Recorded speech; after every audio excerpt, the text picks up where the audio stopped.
Donc je suis très heureux d'ouvrir cette discussion entre Josefa N'Djam et Wilfried Nsondé. En plus de ça, sur l'ouverture d'une dédicace, qui je crois est l'une des premières fois que ça t'arrive, Josefa, mais tu n'en es pas à ton premier fait d'armes.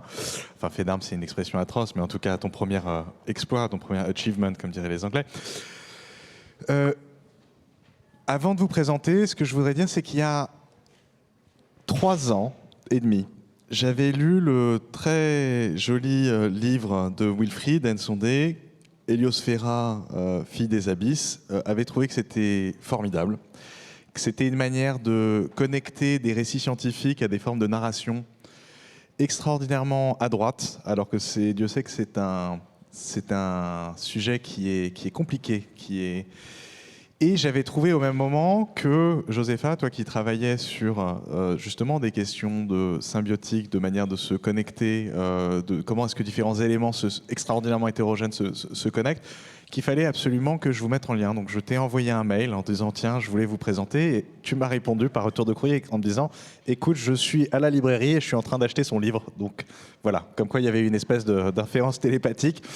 Et on est très content que vous vous rencontriez enfin à cette occasion. On va commencer par une discussion, enfin une présentation du travail de Josefa, qui est artiste, performeuse et écrivaine, dont la pratique allie autant la sculpture, le photomontage, le film et le son. Josefa, tu collectes des matières premières dans ton travail sur Internet, dans des livres de sciences naturelles, dans des archives photographiques, et ça c'est important, on en reparlera, des images, des mots, des sons, d'histoire, comme des méthodes pour déconstruire des grands récits qui sous-tendent des discours hégémoniques sur l'origine de l'identité et de la race. Et je pourrais rajouter aussi des questions d'habitabilité qui sont extrêmement intéressantes, sur lesquelles on pourra revenir, des manières d'être au monde. Parmi tes expositions personnelles, on peut citer Swell of Spaces, qui était un événement collatéral de la 60e Biennale internationale de Venise. Honnêtement, c'était ce qu'il y avait de mieux. C'était juste une exposition absolument remarquable où les murs tremblaient en même temps que ces figures justement mythologiques se déployaient dans tes films. On peut aussi compter donc tout un nombre d'expositions, que ce soit à Photographica à New York, que ce soit donc ton exposition à Pernod Ricard, le fait que tu as été nommé donc parmi les artistes sélectionnés au prix Marcel Duchamp cette année, qui donnera lieu à une exposition au musée d'art moderne de Paris en octobre, en collaboration avec le Centre Pompidou. Je présente en même temps Wilfried, puisque l'idée, ce sera qu'on puisse interagir ensemble, même si on commencera par se concentrer sur ton travail, Josefa. Wilfried est écrivain, dramaturge et musicien. Il est né en 68 à Brazzaville et a grandi en banlieue parisienne après l'installation de sa famille en France en 73.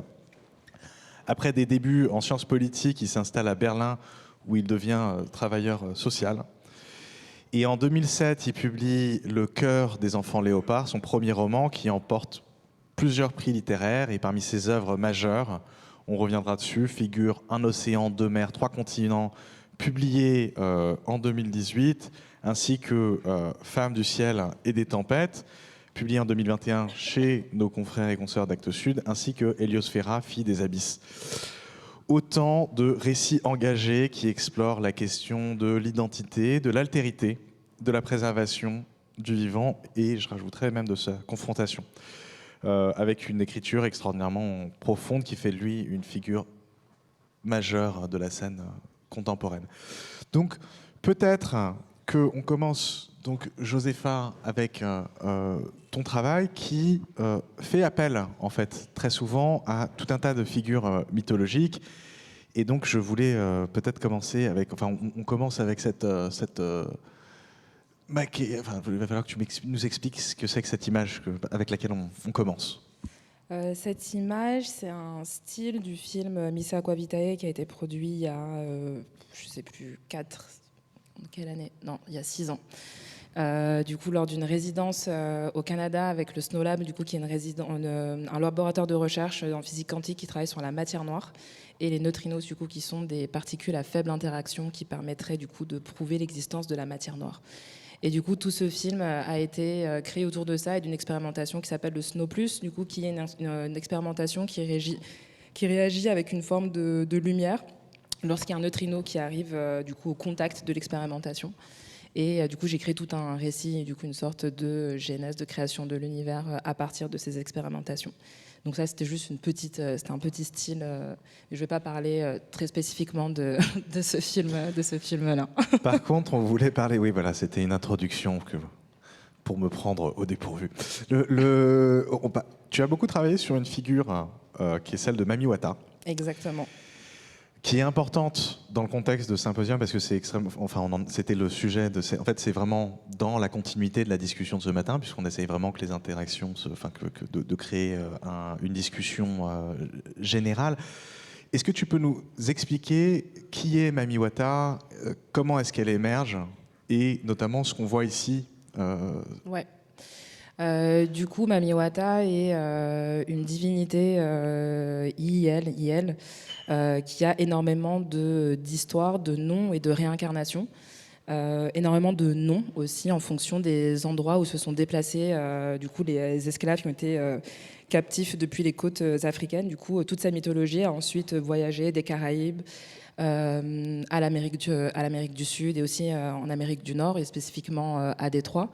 Et ce qui m'intéresse du coup dans cette mythologie de Mami Wata, c'est justement sa multiplicité de noms, sa multiplicité d'histoires. Moi, j'ai connu Mami Wata quand j'étais enfant parce qu'au Cameroun, on me disait Josepha, au marché, si tu vois une femme qui n'a pas de pied sous son pagne, fais attention parce qu'elle viendra te récupérer cette nuit pour te ramener sous l'eau. C'est pas rassurant. Pas rassurant du tout. Ensuite, j'ai connu l'histoire de Mami Wata aussi. Mami Wata a énormément d'interprétation. Mami Wata, elle est aussi très crainte par les hommes. Mami Wata a la réputation d'être une gold digger. Mami Wata aussi une prostituée, mais Mami Wata aussi, selon les histoires, aurait permis ou aurait essayé de repousser l'invasion coloniale et du coup des bateaux en les faisant s'échouer avant qu'ils puissent atteindre les côtes africaines. Et du coup, ce qui m'intéressait dans ce diagramme, du coup, qui est juste en cours, c'est de voir aussi la multitude de ces prénoms. Du coup, la sirène à Haïti, Maman Lourd Martinique, Madra de Agua, Cuba. Au Cameroun, du coup, elle s'appelle aussi Djengou, Mami Wata. Il y a énormément de pluralité de noms. Et ce qui m'a aussi beaucoup intéressée, c'est son itération hyper technique et techno, du coup, qui est celle du mythe de Drexia, du coup, qui est un groupe de techno des années 80, milieu 80, aux États-Unis et qui a créé du coup le mythe de Drexia. Le mythe de Drexia, c'est du coup en fait, ce sont les enfants des femmes esclaves qui, lors de la traversée de l'Atlantique, sont morts. Du coup, elles sont mortes du coup durant cette traversée. Mais ces enfants ont quand même réussi à naître sous l'eau sous des formes totalement hybrides, des formes mi-amphibiennes, des formes mi-humaines.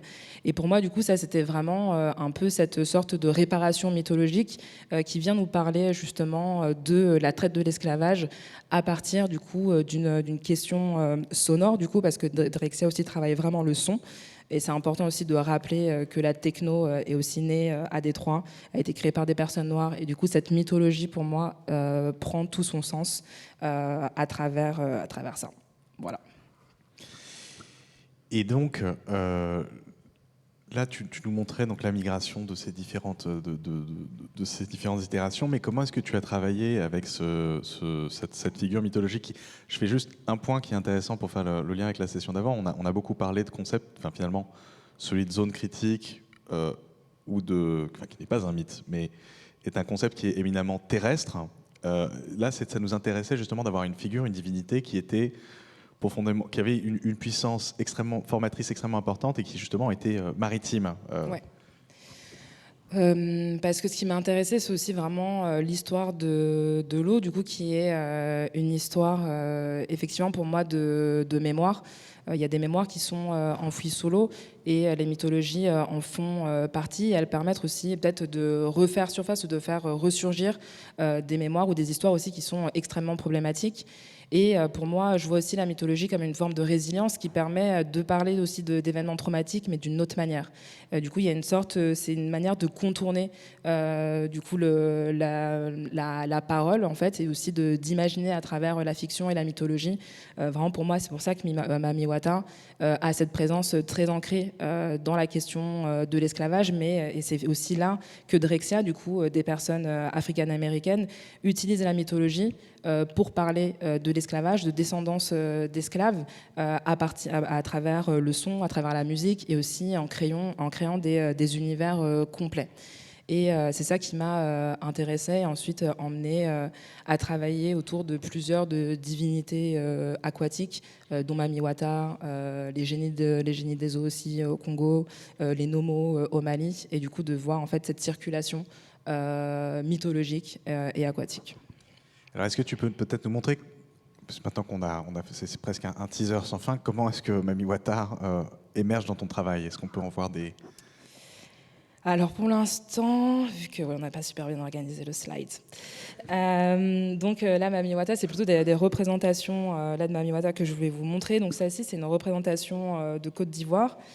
On a une autre représentation, celle-ci qui est une représentation Ewe, du coup plutôt masculine, et du coup aussi, c'est pour ça que je dis que Mami Wata est une entité non binaire.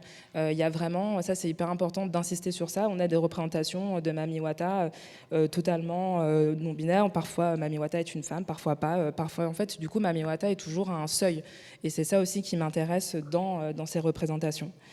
Là, du coup, on a une représentation Yoruba, une représentation Yoruba de Mami Wata au Nigeria. C'est très difficile pour moi aussi de donner des dates sur ces images parce qu'elles sont très mal répertoriées, que ce soit sur Internet ou dans des livres. On parle toujours d'un milieu d'un XXe siècle très flou, aussi comme dans des musées d'ethnographie. Enfin, c'est toujours ces mêmes questions. Mais en tout cas, ces représentations sont très signifiantes aussi de la pluralité du personnage, de par son double visage, son triple visage même. Et du coup, Mami Wata, c'est aussi ça, ce petit screen là que j'ai fait. Du coup, faire un pacte de richesse avec Mami Wata. Du coup, c'est aller chercher de l'argent, faire des incantations. Mami Wata, à nouveau, a peut-être cette force de pouvoir nous donner de l'argent. Et ensuite, du coup, cette incarnation incroyable, du coup, qui est Mami Wata, drague française. Et je trouve ça aussi important de revenir sur ça. C'est comment ce nom voyage au fur et à mesure. Et en fait, du coup, cette force mythologique est réincarnée aussi en drague. Du coup, je trouve ça important, une figure drague d'une personne racisée française, et que ce nom soit véhiculé. Ça m'intéresse aussi. Et pour finir, là, je vais vous montrer, ça, ce sont les chutes de Mami Wata au Cameroun, qui sont situées dans l'est du Cameroun, du coup, entre Tcheng, Bamenda et Bafoussam. Et du coup, au moment où j'y suis allée, pour aller à ces chutes de Mami Wata, il faut traverser la forêt sacrée. Du coup, il y a tout un rituel, il faut être amené par une certaine personne pour accéder à cette forêt. Et ce jour-là, il y avait un rituel d'une princesse du village d'à côté de Fongo Tongo, et qui venait faire son rituel à la cascade de Mami Wata, et du coup des offrandes qui n'étaient pas sacrificielles. Avec mon cousin, on a été presque déçus que les poulets n'aient pas été tués. Mais en tout cas, il y a cette idée qui est toujours actuelle, en fait, du coup, de Mami Wata. Sa mémoire est extrêmement vive. Peut-être que, on parle de, moi j'aimerais bien qu'on voit un petit peu quelques images de manière, peut-être, super.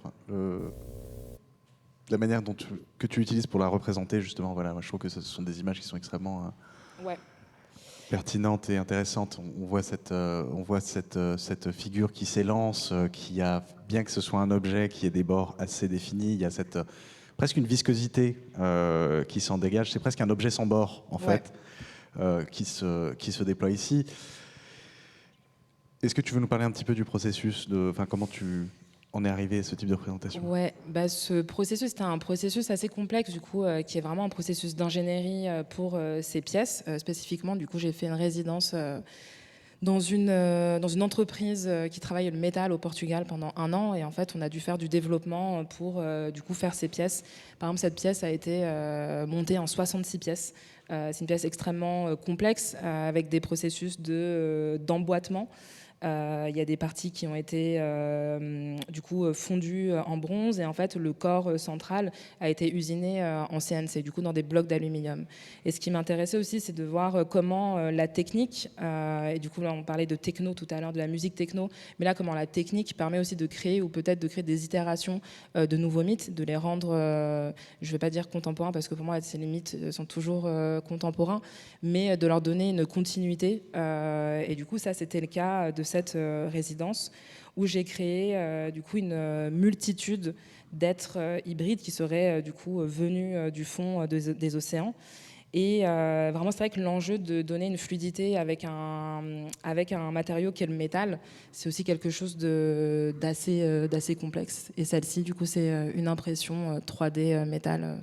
Mais justement, c'est assez beau parce que le métal est forcément passe par un instant de fluidité avant de se resolidifier. Et donc en fait, tu fais référence à cet état Ouais. perdu. En tout cas, c'est un état qui est perdu, mais qui se cristallise dans ces sculptures. Et ça, je trouve que d'un point de vue plastique, c'est vraiment quelque chose d'intéressant. Peut-être un peu plus brièvement, tu as travaillé avec d'autres figures mythologiques, comme celle d'Ama. Est-ce que tu veux nous dire comment est-ce qu'elle s'intègre dans ton Ouais.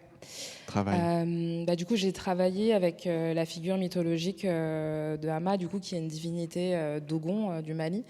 Du coup, la population Dogon est dans les falaises de la ville de Bandiagara, au centre du Mali. Et du coup, c'est une population qui a aussi découvert une étoile qui est Sirius, et dont on a dû prouver l'existence en 98 avec une mission ethno-astrophysique qui a été missionnée par le CNRS pour dire que oui, vous avez bien découvert une étoile. On avait besoin de vous dire que c'était vrai. Et du coup, Ama, cette cosmogonie, enfin du coup, qui est une cosmogonie très complexe, la cosmogonie Dogon, Ama serait à l'origine de l'univers en ayant jeté un bout d'argile, avec un jet de bout d'argile, qui a ensuite créé l'univers, les étoiles, le soleil, la lune, la terre. Du coup, on aurait créé les étoiles en prenant des bouts du soleil pour faire les étoiles. Et ensuite, les enfants de Hama, du coup, sont nés de l'alliance d'Hama avec la terre. Et du coup, sont nés à nouveau là un personnage non binaire qui sont les nomos, qui sont ensuite représentés par un serpent, en même temps une forme moitié humaine, et toujours avec les bras en l'air comme étant des sortes de poissons où ils sont toujours en train de nager. Ce sont du coup des génies des eaux. Et du coup, pour ce film que j'ai produit pour la Biennale de Venise, j'ai vraiment voulu travailler sur ce mythe de Hama et lui donner, du coup, la faire voyager avec la question du plancton, la question de la sédimentation. Donc voilà, je vais vous montrer un petit extrait, peut-être après on parlera à cet endroit.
Et voilà, c'était le petit extrait.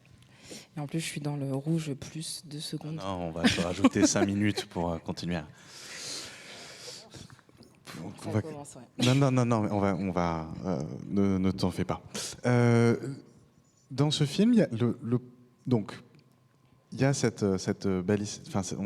En fait, il y a plein de liens qui sont, enfin, il y a plein de choses qu'on pourrait dire, notamment hier, Nastasia nous parlait de cette désidération, de cette manière finalement de se déconnecter des étoiles, comme l'un des problèmes d'une des formes de mythologisation moderne européennes, extractivistes les plus violentes, les plus problématiques. Dans ce film, il y a quelque chose de très intéressant qui se joue au niveau des échelles, justement, de matière. Il y a à la fois cette image, finalement, d'un vase cassé dont la poudre devient des étoiles.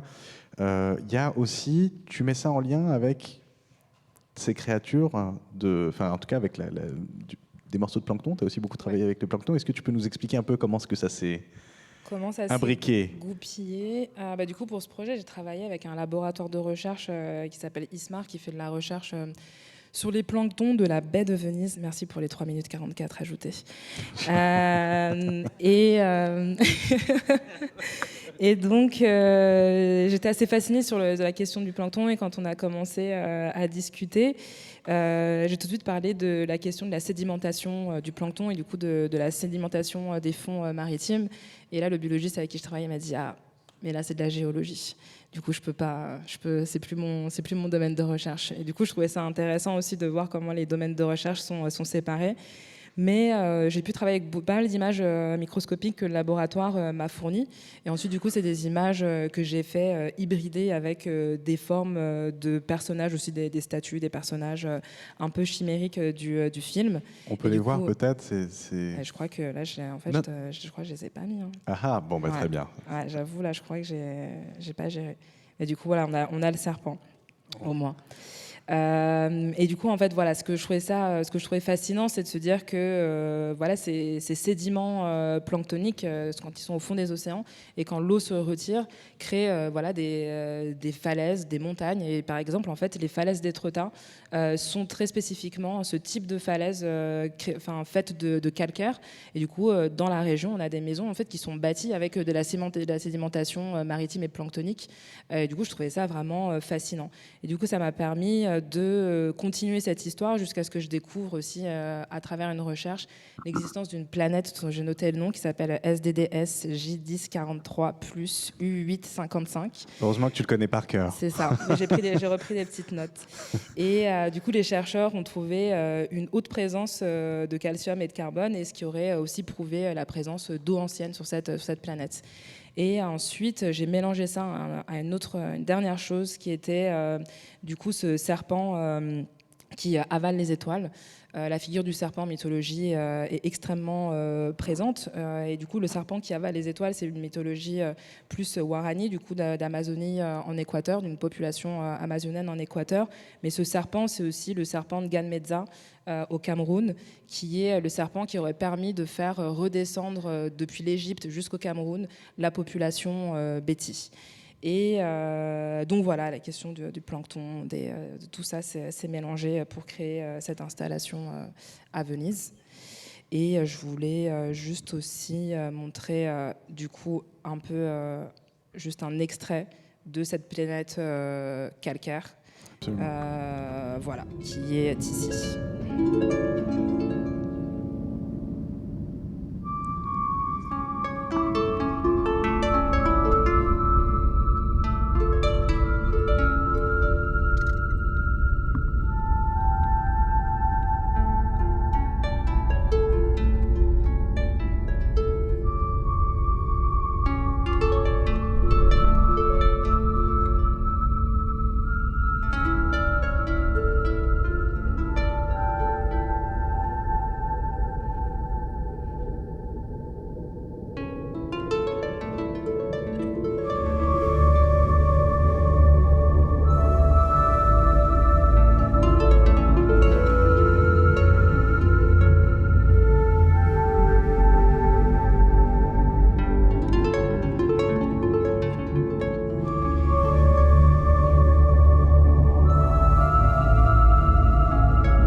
Voilà, c'est ce qu'on appelle vraiment une. C'est pas une chute, mais presque. Il a l'air beaucoup plus amical que dans le récit dont tu parles. En fait, on l'imagine beaucoup plus impressionnant, ce serpent. Et ça, déjà, c'est un point qui est intéressant de le présenter comme une créature quasiment. Là, qui a l'air assez inoffensive, alors que c'est quand même un être créateur auquel tu fais référence. Et on pourrait, je veux juste faire une petite référence à une intervention qu'on avait eue il y a quelques années d'un chercheur formidable, Tai Rong Zhang, qui a écrit ce livre Queer Ancient Ways, qui revient beaucoup sur la manière dont en fait tout un ensemble de créatures mythologiques ont été figées dans un genre très tardivement et en principe et souvent dans des processus coloniaux. Notamment, il a beaucoup travaillé en Amérique du Sud, où ce sont les conquistadors finalement qui décident d'assigner une identité particulière à différents types de divinités. Et c'est intéressant de voir comment est-ce que toi tu repars d'une intuition tout à fait similaire dans ton travail. Mais le deuxième point, peut-être, et c'est ce qui va me permettre de faire une transition avec le travail de Wilfried, c'est que Wilfried, toi aussi tu t'es intéressé finalement à la place du plancton dans des espaces beaucoup plus vastes.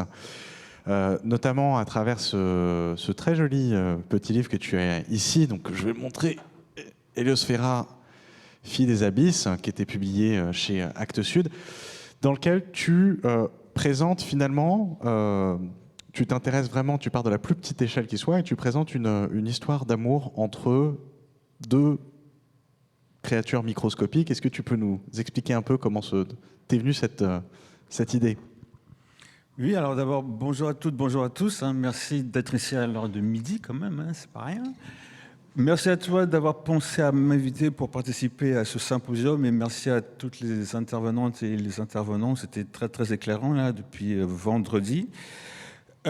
Tu disais au début que j'étais un écrivain engagé. En fait, je sais depuis l'année passée, parce que je suis intervenu à l'université de Bari en Italie, on m'a dit que j'étais un écrivain de la célébration. Et ça me plaît beaucoup, beaucoup plus. Voilà. Écrivain de la célébration, c'est beau. Ouais. Et si j'ai écrit ce livre, c'est pour ça, parce que donc, ce livre est écrit aux éditions Actes Sud, dans la collection Monde Sauvage, où c'est surtout des scientifiques qui écrivent des essais, et l'idée, c'est de produire de nouveaux récits. Récit mythe, j'ai bien aimé ce qu'a dit Julien, le mythe est un récit, enfin, donc on ne va pas s'attarder sur les mots. Voilà, donc l'idée c'est ça. Et j'avais envie, et je pense que nous avons besoin de nouveaux récits, de nouveaux mythes et quelque chose qui nous enchante. Voilà. Peut-être la solution se trouve là. Et donc l'idée c'est d'une part de déconstruire les mythes, les récits qui motivent nos pratiques délétères, puisqu'on nous explique, enfin les scientifiques nous expliquent que la situation est très grave.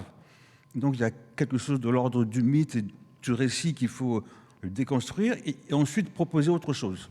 Voilà, quelque chose qui nous enchanterait. Les mythes, je suis obligé de faire court parce que je ne peux pas reprendre tout le livre, donc je vais être un peu rapide. Mais voilà, de déconstruire notamment le mythe d'Homo sapiens qui serait supérieur à tout, qui serait un être très particulier et qui aurait même la mission, c'est écrit dans la Bible, dans le Coran, qui aurait la mission de dominer tout ça, voilà, tout ce qui vole, tout ce qui rampe, tout ce qui croit. Voilà. Donc il faut, je pense, j'assume ça, il faut déconstruire ça et proposer autre chose. Et donc, je me suis dit, c'est important de me rapprocher des scientifiques parce que le mythe, le récit devient, je pense, beaucoup plus fort si on peut expliquer aujourd'hui. Mais non, mais les scientifiques nous le disent. C'est vraiment vrai. Voilà. On part d'une base vérifiable et ensuite on invente. Voilà. Et je me suis dit, alors, je ne connaissais rien à l'océan. Et du coup, comment est-ce que tu as fait ? Est-ce que tu peux nous parler un peu de la situation dans laquelle tu t'es mise pour justement y connaître quelque chose, en apprendre? Je me suis dit, parce que je ne comprenais rien à ce que disaient les scientifiques, tu sais, dans l'appel des 15 000 ou 10 000 qui nous expliquent que c'est très grave, on n'y comprend rien. Je me dis, il faut que je me rapproche des scientifiques pour comprendre ce qu'ils font et pour essayer de l'écrire d'une autre manière. Et je décide donc, alors je cherche plusieurs missions, je devais aller au Groenland, mais enfin non, je fais court. Je vais donc au Chili, je contacte la fondation Tara, donc la goélette Tara qui fait des missions océanographiques dans le monde entier depuis 20 ans pour nous donner une photographie de l'état des mers des océans. Et j'accepte de me prendre et je navigue 5 semaines au large du Chili en mai 2021, du sud de Concepción jusqu'à Iquique. Et donc je ne connais rien à l'océan et je découvre le plancton. Quand je monte sur le bateau, le plancton c'est quoi? C'est des trucs que les baleines mangent, point. Bon, pas très c'est pas assez très sexy, réductif. ouais. Donc si c'est des trucs que les baleines mangent, ben, tu peux jeter ce que tu veux là-dedans, on s'en fiche. Mais je découvre que c'est beaucoup plus que ça. Ça commence par la bioluminescence. Je fais mon premier quart de nuit, parce que bon, un écrivain en mission océanographique ne sert à rien. Donc je servais à ne pas dormir la nuit pour empêcher que le marin qui était de quart dorme. Bon, voilà. Ok. Mais je me dis, Donc voilà, là, c'est quand même intéressant, comme c'est assez oui, vital. oui, Comme, oui. C'est intéressant parce que c'était aussi l'expérience de l'inutilité. J'étais très inutile pendant 5 semaines. Voilà. Mais donc je découvre, le marin me dit viens, et tout l'océan à l'arrière du bateau brille. Il me dit le plancton c'est ça. Donc tu passes de trucs invisibles que les baleines mangent à des êtres microscopiques qui ne sont pas si invisibles que ça et qui sont capables, ils n'ont qu'une seule cellule, ils sont capables de produire de la lumière avec leur corps. Déjà Homo sapiens le plus évolué, tu es brillant, mais enfin, tu ne produis pas de lumière avec ton corps. Là, j'en apprends davantage sur le plancton et on arrive sur la symbiose planctonique. Le scientifique me montre ça sur son ordinateur. Voilà, tu as deux individus planctoniques qui s'unissent. Il me dit, c'est un processus biochimique. Moi, je lui dis, mais non, ils font l'amour. Il me dit, mais comment? N'importe quoi. Mais je dis, mais regarde. Je dis, mais ils font l'amour et d'une manière qu'on ne peut même pas imaginer. Parce que nos ébats, n'est-ce pas, concernent que peu de parties de notre corps. Quant au plancton, c'est tout le corps. Et je me dis, mais non seulement ils font l'amour, mais je vois là l'ambition romantique. 2 êtres, on devient un. Je lui dis, mais je tiens mon sujet. Je tiens mon sujet. Le plancton a inventé l'amour. Donc, et le plancton existe depuis 500 millions d'années. Nous ne sommes que des copieurs. Et donc, je me dis, c'est le mythe fondateur prend une nouvelle dimension, en tout cas. Voilà. C'est avec Wilfried. Le plancton a tout inventé. Et nous ne vivons même pas dans l'anthropocène, mais dans le planctocène. Étretat, c'est le plancton depuis longtemps. Nous retrouverons dans des millions d'années, dans les couches sédimentaires, quelques traces d'Homo sapiens, mais massivement du plancton. Et donc c'est là où il y a quelque chose, quand même, ce qui est très intéressant moi je trouve comme invention littéraire, c'est que, évidemment, là tu viens de créer un récit dans une perspective où tu sais très bien que tu donnes des attributs anthropocentrés qui montrent finalement la logique d'un être qui en a rien à faire de nous, qui est indifférent aux affects d'un humain. D'ailleurs, je dois parler de tout le travail de ma collègue Flora Katz, qui a énormément travaillé sur cette question finalement d'un regard désanthropocentré dans la création artistique. Le livre, ici, a une astuce, je trouve, qui est très belle, c'est qu'au-delà de ce moment où tu prêtes ces intentions au plancton et où tu t'approches finalement d'une forme où tu les transformes finalement dans une logique qui n'est pas leur logique propre, tout de suite, là, on a un changement de scène qui est celui, finalement, de la marine, d'une jeune femme qui est jeune scientifique, qui est embarquée sur le bateau et qui, elle, étudie ces planctons. Et tu vas t'intéresser, finalement, tu vas avoir cette espèce d'entremêlement entre... C'est pas un entremêlement. Il va y avoir une remontée vers cette scientifique qui, elle, est traversée par tout un tas d'émotions, de sentiments, parce que, alors qu'elle est dans sa pratique scientifique, elle n'est pas comme un être froid qui étudie des êtres froids. Et ça, c'est quelque chose dont peut-être tu peux nous parler. Oui, oui. Alors, le roman fonctionne sur 4 personnages. Les 2 personnages principaux sont donc du plancton, un zooplancton, un animal, et un phytoplancton, une plante, un bout de plastique, et finalement la scientifique. Voilà. Il faut que je dise, quand tu parles d'anthropocentrisme, ce que je décris dans le livre, c'est ce qu'on observe. J'ai travaillé de très près avec les scientifiques, donc je n'invente rien. Je ne fais que mettre d'autres mots. Et lui, on me pose souvent la question, mais pourquoi tu leur prêtes des sentiments? Et pourquoi pas? Parce qu'on part encore une fois du principe qu'il n'y aurait que qu'Homo sapiens qui aurait des sentiments.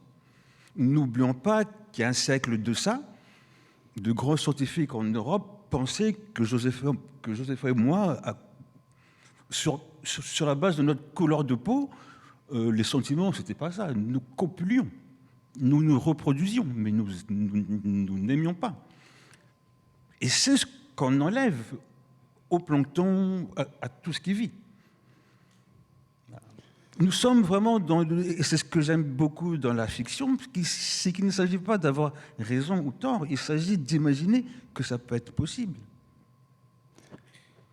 Ça, c'est un point qui est important, parce qu'évidemment, le parallèle est très troublant que tu viens de faire, mais c'est en effet de travailler sur cette notion de ne pas avoir raison ou tort, et en même temps, en t'embarquant, et ça c'est quelque chose qui est dans ton travail aussi, Josepha, avec des scientifiques dans des échanges qui, eux, sont tout à fait définis par leur méthode de travail, c'est la production la production de savoir scientifique n'est pas un récit dans le sens. Il y a une narration, mais n'est résultant d'une méthode extrêmement précise. Et ce que je trouve intéressant dans vos 2 manières de travailler, c'est que d'un côté, vous assumez complètement votre position de créateur et créatrice d'images, d'imaginaire, de récits, et en même temps, vous mettez dans la position finalement d'observer d'autres qui observent, en essayant justement de vous en nourrir. Et c'est des immersions intenses. Vous n'êtes pas dans des relations, vous n'êtes pas des artistes qui venaient une journée rencontrer quelqu'un pendant 1 heure et vous dites « Ah, super, j'ai fait une œuvre à partir de ça ». Vous passez du temps avec ces personnes pour essayer de comprendre comment fonctionne leur méthode. Est-ce que peut-être que vous voulez faire un commentaire là-dessus, sur votre implication avec... Oui, alors moi j'ai travaillé avec des océanographes, tout ça, et j'ai travaillé aussi avec des physiciens qui m'ont dit, alors je ne sais pas si c'est vrai, mais bon, ils me l'ont dit, d'autres l'ont confirmé, qu'Einstein et Newton, au final, donc la base de notre physique, la base de notre connaissance de la matière, n'expliqueraient que 4,2% de ce qui existe dans l'univers. Bon, c'est pas beaucoup. Et donc le reste. Rationnellement, on n'appréhende que 4,2%. C'est un scoop, hein. Alors là, ils sont déprimés, tous. Bah bon, on comprend. Alors ça nous permet de faire des bombes atomiques, des portables, l'IA de mon ami Chatonsky, je ne sais pas s'il est encore là. Mais ce n'est pas grand-chose. Et donc le reste, on fait comment? Si ces physiciens-là ont raison, on a un problème. On a un problème de presque 96% du réel. 96% du réel, il faut qu'on l'invente. Si on essaie de tout comprendre, spiritualité, mythe, tout ce que... Si on essaie de tout comprendre, ce qui n'est pas forcément un but en soi. Si on essaie de tout comprendre, on est à 4%. 4,2%. Et c'est un chiffre qui baisse. Hein. Il y a 3 ans, c'était 5,4%. Bientôt, à rien. On passe. Et donc, il faut qu'on assume, qu'on invente. Et donc, on fait gaffe à ce que ce soit quand même pas trop loufoque, mais néanmoins, on invente tout ça. On invente les noirs, les blancs, les hommes, les femmes, parce qu'on pourrait se dire, tu parlais de peau. Bon, on a quand même 70% d'eau. Nous sommes de l'eau en mouvement. Ça pourrait être un récit. Tu n'es pas une femme, tu es de l'eau. Mamiwata, c'est quand même ce que ça propose comme mythologie, ce rapport aquatique, on en parlait tout à l'heure. C'est en ça que c'est intéressant aussi. C'est vrai, cette idée de l'eau en mouvement. Il y a une vraie manière deux axes différents d'attraper cette intuition. Josépha, toi, comment tu le vois, ce lien avec la connaissance scientifique? Je pense que ça dépend des scientifiques avec qui je travaille. Je trouve que c'est plus difficile de travailler avec des chercheurs en physique quantique ou pas, en fait, ça dépend. Mais en physique quantique, c'est vrai qu'il y a cette question on fait beaucoup d'hypothèses pour prouver des choses, par exemple, juste calculer en fait la quantité de matière noire. Et en fait, vu que l'univers est continuellement en expansion, et du coup, il faut créer l'hypothèse de ce calcul. Et je trouve que il y a des belles passations en physique quantique et vraiment dans les laboratoires de recherche, spécifiquement au SNOLAB. Effectivement, il y avait autant des biologistes, des physiciens, il y avait aussi des historiens, des sociologues, etc. Du coup, qui avaient besoin de travailler sur ces nouvelles expérimentations. Par contre, c'est vrai qu'en biologie, avec Ismar, au début, le premier biologiste avec qui j'ai travaillé, il n'était pas content, il était pas trop content en fait de comment était emmené le sujet. Mais en fait, quand il est arrivé à Venise voir l'installation, c'est même son collègue qui m'a dit, il n'ose pas venir te parler parce que Pourquoi? du coup, t'as donné de l'ampleur ou de la visibilité au plancton et tout le monde en a rien à foutre en fait. Et du coup, Et pourquoi il n'était pas content au départ? Parce que je pense que quand il y a eu la passation de la biologie à la géologie, ça a été déjà un truc. Attends, de quelle passation tu parles? Parce qu'en fait, quand je parlais de la sédimentation du plancton, Oui. et lui, il parlait de plancton vivant. Et du coup, la sédimentation, du coup, les planctons sont morts et on parle de géologie, de strates géologie, de strates sédimentaires. Mais après, quand on parlait de lui, il parlait plus des planctons vivants et spécifiquement du plancton mixotrophe, du coup, qui a une sorte de double capacité. C'est un shapeshifter. Il peut, du coup, ce plancton peut chasser et aussi faire de la photosynthèse, ce qui est hyper intéressant. Du coup, à nouveau, un personnage non binaire de plein de skills et de propriétés. Et c'est vrai qu'au début, j'étais venue pour ça. Mais ensuite, sédimentation, etc. Et je pense que c'est peut-être ça qui l'a un peu dérangé. C'était plus de dire fallait aller voir un géologue, géologiste, géologue. Donc voilà, mais en vrai, c'était pas grand-chose. Oui, ça va, je crois qu'il a dû s'en remettre en voyant la manière justement dont tu rends extrêmement vivant finalement des entités à qui tu prêtes une forme qui est tout à fait captivante et qui nous déplace aussi finalement d'images.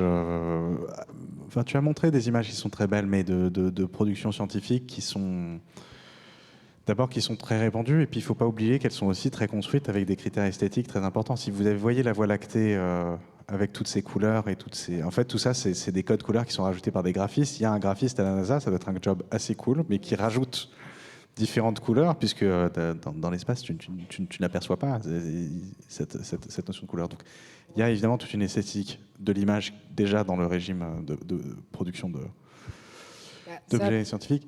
Après ça, oui, c'est aussi quelque chose à préciser, c'est la masse de travail derrière un film d'animation comme celui-ci.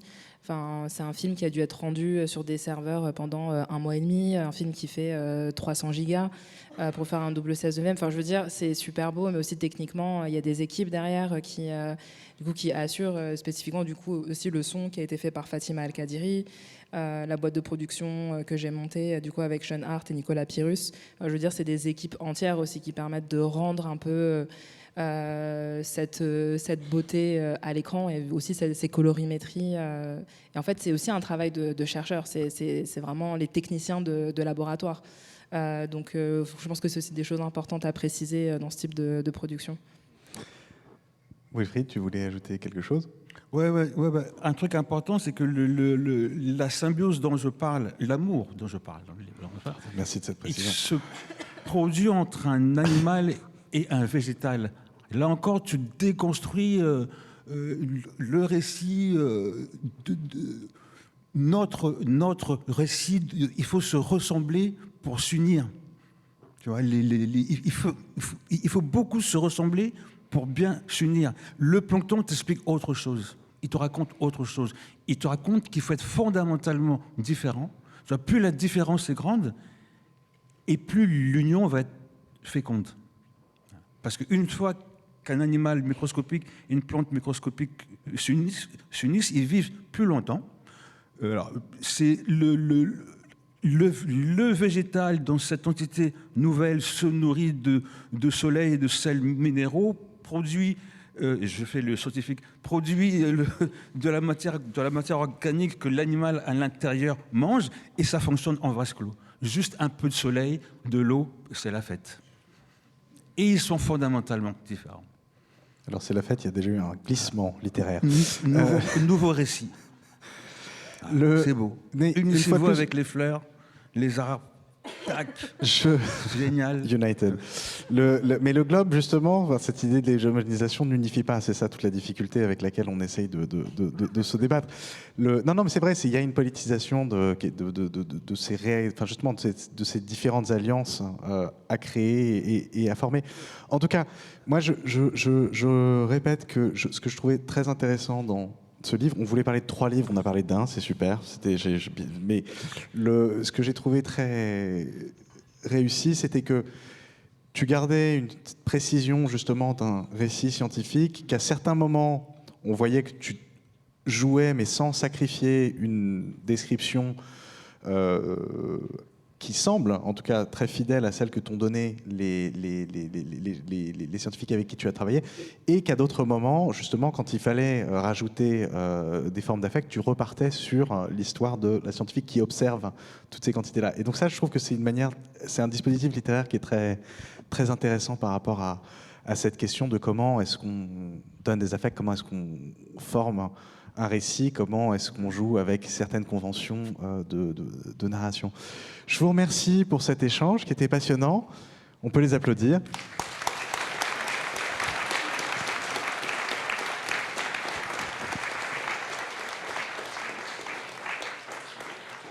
Et on a le temps d'ouvrir pour quelques questions, si vous le souhaitez. Peut-être je prends une première question, parce que c'est des choses que tu as mentionné au début de ta présentation, Josépha, et c'est vrai que là, on a dû t'as dû te focaliser sur un seul axe de ta pratique, qui est évidemment très riche et très dense et très large, etc. Et moi, je voulais un peu que tu reviennes peut-être sur... parce qu'en fait, il y a quand même une continuité dans ce que tu fais, c'est-à-dire créer un peu des milieux où viennent se juxtaposer ou se sédimenter différentes références réelles ou imaginaires. Et tu fais aussi tout un travail en fait de recherche d'archives et de documentation. Là, on s'est beaucoup focalisé aussi sur le lien que tu entretiens avec la science, avec la physique quantique. Et en fait, souvent, ça vient en fait s'hybrider justement avec les éléments plus historiques.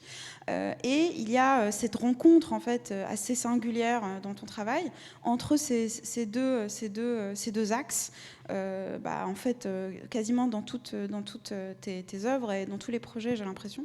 Donc je voulais peut-être que tu reviennes, si tu y arrives, je sais qu'il n'y a pas les images, mais tu vois, de nous parler un peu de comment tu travailles aussi sur des questions un peu d'une histoire de la résistance qui s'appuie pour le coup parfois sur des faits historiques assez précis, sur une histoire de la décolonisation, et que tu viens ensuite imbriquer avec cet imaginaire que je ne sais pas, qu'on pourrait peut-être nommer afrofuturiste, mais je ne sais pas si toi tu adoptes cette conception, et où tu viens créer justement ces rencontres-là et ces milieux. Merci beaucoup. Par où commencer ? Effectivement, là c'est un fragment de ma production, donc on s'est vraiment concentré sur ça, et c'est vrai que j'ai aussi un gros travail de photomontage, et du coup j'ai toujours que le photomontage c'est vraiment une méthodologie de travail pour moi. Ça me permet d'entrelacer, vraiment d'intriquer du coup des éléments qui paraissent totalement hétérogènes, et en fait apparemment ne devraient rien avoir à faire ensemble. C'est aussi une manière de comprendre aussi des pans d'histoire qui sont totalement lacunaires, et de refaire des liens entre des mouvements de résistance. Et du coup, les photomontages que je produis, ou aussi les films, entre autres d'autres films, c'est un peu ce que j'appelle des biotopes de résistance. Et en fait, j'utilise beaucoup d'images microscopiques dans lesquelles je viens fondre des images d'archives, et je viens reconnecter du coup des moments de résistance, par exemple guerre en Algérie, guerre d'indépendance au Cameroun et Black Panther, et en fait du coup des triangulations qui ont réellement existé parce qu'il y a eu des passations de résistance et d'entraide. Et du coup, peut-être de manière plus concrète aussi, un film sur lequel je travaille de cette manière-là, qui est le film Dislocation, qui vient vraiment visiter ce manque d'archives de la guerre d'indépendance et qui parle concrètement d'une histoire du silence. Et c'est comme ça aussi qu'est raconté ce film. Parce que là, c'est vrai que je vous ai montré un film d'animation dans lequel il n'y a pas de voix, mais moi, j'ai une pratique de l'écriture et la voix a énormément de place et d'ampleur dans mon travail. J'ai toujours que c'est une pratique d'écriture de l'oralité. Moi, j'écris pour être lu, pas pour être lu, mais j'écris pour être entendu, et du coup, pas pour être lu, c'est choses différentes. Et du coup, il y a cette question de la rythmique et du sample qui se rejoignent aussi dans cette conception de travail. Et du coup, Dislocation, effectivement, vient revisiter avec à nouveau plein de références. Tu parles d'afrofuturisme. Je ne sais pas quoi en penser exactement, mais en tout cas, oui, il y a des liens et des filiations. Et c'est vrai que le personnage de Dislocation fait une référence très spécifique à Sun Ra. Et Sun Ra, qui dans son travail esthétique aussi, a refait une filiation à l'Égypte antique et qui était vraiment au début du XXe siècle, du coup pour un artiste qui est né dans les années 20, pendant la ségrégation, imposer ce pan historique et de dire que nous, personnes noires, sommes connectés à l'Égypte antique. Et du coup, d'un point de vue visuel, aussi d'un point de vue musical et fréquentiel, c'est quelque chose d'hyper important. Et je pense que l'histoire, enfin, vraiment l'art permet ça. Et du coup, voilà, Dislocation, c'est un peu ce personnage qui vient visiter une histoire lacunaire. J'ai créé des avatars. Il y a Persona qui revient beaucoup en performance dans des films, qui vient revisiter la question du non-origine, en fait. Et voilà, en fait, j'ai une obsession pour la non-origine, et du coup, pas pour l'originel et l'origine. Du coup, ça, c'est très récurrent dans le travail. Il y a un truc de brouiller aussi beaucoup les pistes. Voilà. Et ça, c'est quand même très intéressant dans le cadre d'une réflexion sur la mythologie, la non-origine, puisque le mythe étant quand même une mise en récit pour expliquer des formes d'origine. Et une deuxième chose que tu dis, c'est que l'une des puissances du mythe, et qui en fait justement quelque chose d'extrêmement puissant, mais aussi de potentiellement dangereux, c'est sa capacité à agréger des choses extraordinairement hétérogènes. Et c'est vrai que ta pratique du collage, ou en tout cas ta pratique de créer une espèce de microcosme, te permet finalement de tenir ensemble des choses qui, dans une certaine logique, n'auraient entre guillemets rien à faire ensemble. Et toi, tu crées ce déplacement-là. Donc il y a cette idée, en tout cas, pas forcément de création de mythe, mais en tout cas de microcosme, qui est extrêmement intéressante, tout comme... Toi, Wilfried, tu crées des microcosmes à travers tes fictions où on a un déploiement de tout un nombre d'acteurs humains, non humains, qui s'entremêlent et qui rentrent dans des relations tout à fait originales, comme on a pu le voir. Est-ce qu'il y a d'autres questions? On peut encore prendre une question. Je vois une main qui se lève.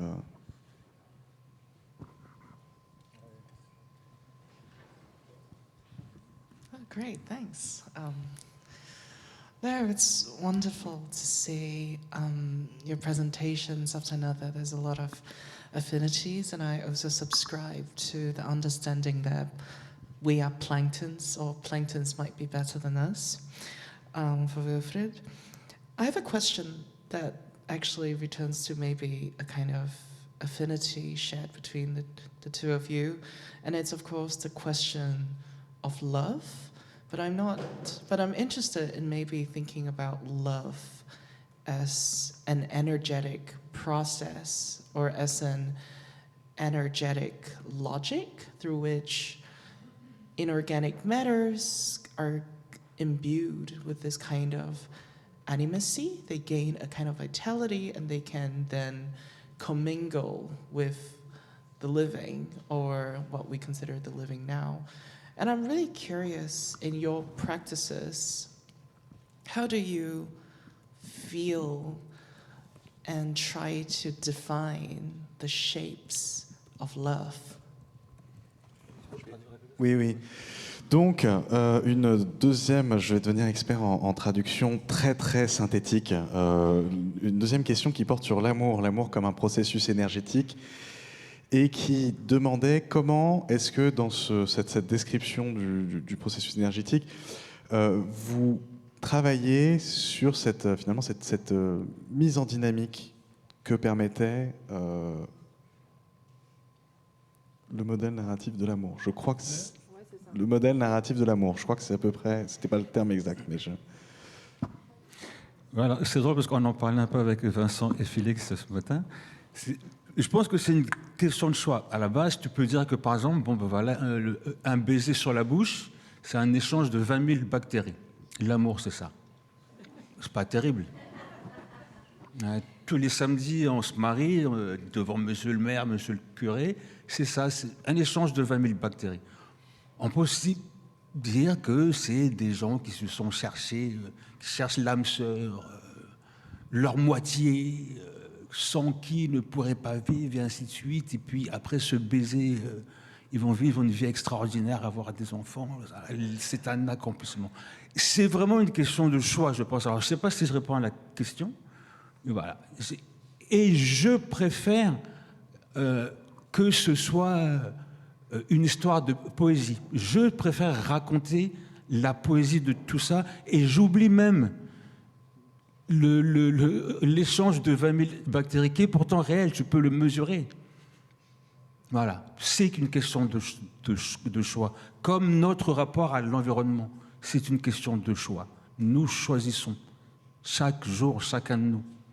Est-ce que c'est des trucs? Est-ce que c'est du vivant? Est-ce que ça pense? Voilà, on choisit en fait. Ouais. Moi, je pense que dans mon travail, la question de l'amour est arrivée quand même très tard parce que j'étais trop en colère. Et ça a pris énormément de place. Je pense que ça a une vraie place dans mon travail, vu les sujets qui ont été traités. Et je pense qu'après, cette colère a peut-être laissé place à une fatigue. Et à un moment, peut-être qu'il a été question d'amour. Mais effectivement, dans le travail que j'ai fait, c'est beaucoup de rencontres croisées avec ma famille, et que je vois aussi ça comme une forme d'amour, que de pouvoir célébrer un peu du coup cette histoire totalement silencieuse, et de pouvoir en reparler. Je pense que c'est une réelle forme d'amour que d'aller vers LE. Mais c'est vrai que la question de l'amour, c'était quelque chose que j'avais toujours repoussé. J'avais même fait une expo qui s'appelait « And we'll kill them with love ». Du coup, c'était vraiment le titre de l'exposition. Et tout, c'est comment cette question de l'amour est aussi un rapport de violence, en fait. Qui t'aime, qu'est-ce qu'on aime, qu'est-ce qu'on n'aime pas, qu'est-ce qu'on projette aussi sur nous, comment les gens nous aiment, quelle est cette représentation, ou peut-être cette performativité de l'amour. Et je pense que la grande question aussi, c'est vraiment... en fait, voilà, c'est mes soi-même dans une société qui crée aussi des marges. Et en fait, je pense que moi, l'amour peut-être est arrivé à un endroit où c'était vraiment la création de ces écosystèmes, de ces environnements immersifs. Et je pense que ça aussi, c'est peut-être une question d'amour. Et c'est peut-être comme ça que je le vois aussi, de créer des expositions immersives qui permettent aussi que les gens entrent dedans. Peut-être que je vois ça aussi comme un acte d'amour. Bon, merci, vas-y. Et j'avoue quand même que l'amour est omniprésent dans mon travail. Omniprésent, partout, il y en a partout, tout le temps. Merci. Je trouve ça important, c'est une dynamique qui m'intéresse beaucoup. Mais c'est très bien de finir sur l'amour comme dynamique. Merci beaucoup à vous deux.